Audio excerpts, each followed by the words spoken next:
around waiting with my head hung down. Bonjour à tous et bonjour à toutes et bienvenue dans ce nouveau numéro de Métro Trottoir. C'est l'émission qui vous donne la parole sur les sujets qui font débat. L'événement cette semaine, c'est le premier débat télévisé organisé en vue de la présidentielle. Un débat un peu particulier puisqu'il ne convie que 5 des 11 candidats officiels. C'est une forme de révolution et c'est pourquoi nous avons choisi la place de la Bastille pour vous poser quelques questions.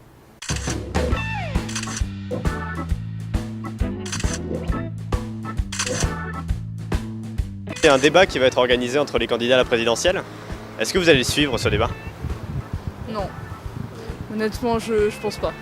Ça me paraît important et c'est bien que vous soyez là pour le dire et qu'on fasse le nécessaire pour ça. Je peux zapper et rester dessus si c'est intéressant, sinon j'avais pas dans l'idée de le regarder entièrement, mais pourquoi pas. Ah oui, forcément. Forcément parce qu'il y va de l'intérêt de tout un chacun. Il faut qu'on sache ce que proposent les candidats. En fonction de cela, on pourra faire notre choix le 23. Allez, je vais répondre oui, bien sûr, je ne vais pas être malhonnête. Mais je ne pense pas que je le garderai jusqu'au bout. Qu'est-ce que vous en attendez de ce débat ? J'attends de voir comment va réagir Macron.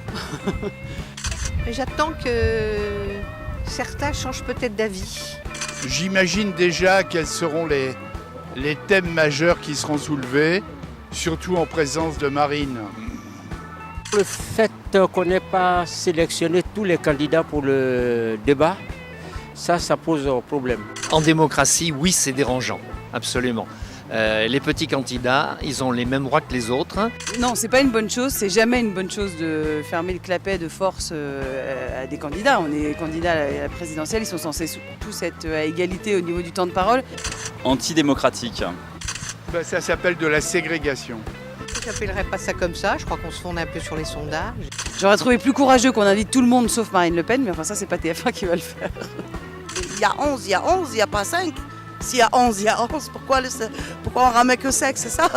Je trouve pas ça logique. Ça m'étonne pas de la chaîne de TF1 déjà de faire ce genre de procédé. Et de plus, quand on veut s'intéresser aux autres candidats, après rien n'empêche d'aller chercher l'information plutôt que d'attendre qu'elle nous tombe tout cul dans le bec.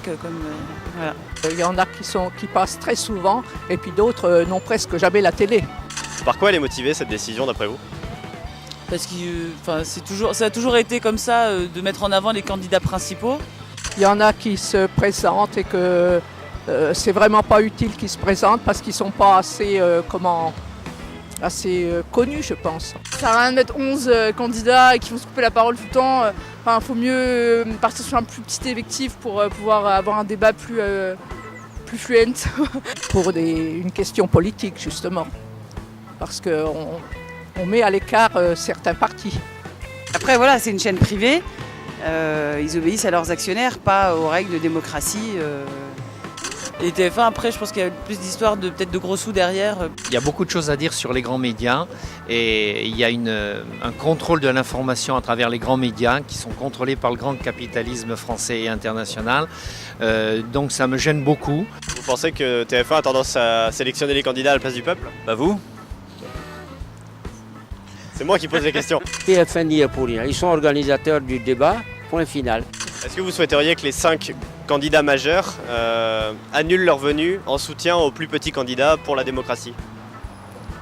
C'est-à-dire pour qu'une plus grande démocratie, oui. Après tout ce qui s'est passé, où on n'a pas encore tellement abordé le fond à cause de Madame Fillon qui faisait des confitures, je vois mal comment on se priverait d'une plage d'antennes et de temps de parole si près des élections. Les 5 candidats majeurs dont vous parlez, en conscience, devraient prendre leurs décisions sur le fait de boycotter ou pas. Moi, si j'étais gros candidat, je boycotterais pas l'émission pour faire plaisir aux petits candidats, mais par contre, j'essaierais au contraire, durant le débat, de parler aussi des petits candidats, justement pour les ramener aussi dans le débat. Ça marcherait si les 5 disaient on n'y va pas. Surtout TF1, excusez-moi, mais c'est la chaîne que je ne regarde jamais. Parce qu'il n'y a jamais rien d'intéressant. Non, je pense que c'est pas une solution. Je pense que préserver le temps de parole, la visibilité de chacun, je pense que c'est plus important plutôt que le boycott. Parce qu'au final, de toute façon, il faudra bien en élire un au bout d'un moment. De toute façon, moi je sais pour qui je voterai. J'attends pas seulement le débat pour voter.